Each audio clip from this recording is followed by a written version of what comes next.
Ошол эле учурда бир туугандар, биз сөзсүз түрдө кошуп айтышыбыз керек.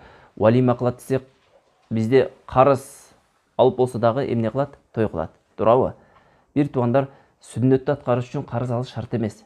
Түшүнүктүбү? Айрыкча кредит алыш шарт эмес. Сүннөттү кылыш үчүн арамга батыш шарт эмес. Ошол нерсени жакшылап белгиле.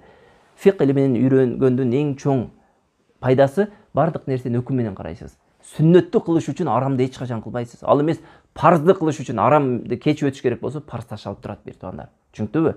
Парзды кылыш үчүн арам кылыныш керек болсо, парз ташалып турат.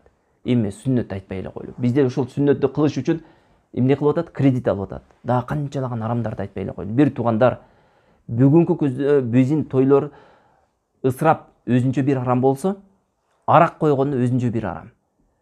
Ал жерде эркек менен аялдын аралашып жүргөнү өзүнчө бир арам болсо, экөөнүн бирге музга коюп алып тансага түшкөнү дагы бир арам. Эми андан кийинки арамдарды айтпай эле коелу. Ошол тансага түшүп башталган арамдын аягын кандай менен бүткөндүгүн айтпай эле коелу.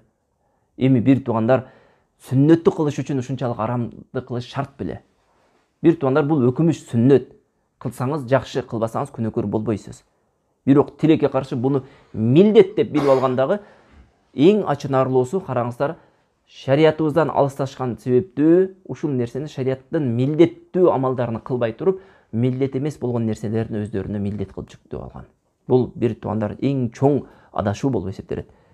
Шариаттагы милдет нерселерди кылып турайлы эң биринчи. Кыямат күнү себеби ошол нерселерден суралабыз. Андан кийин сүннөттөрдү кылсак жакшыраак болуп эсептелет. Түшүнүктүбү?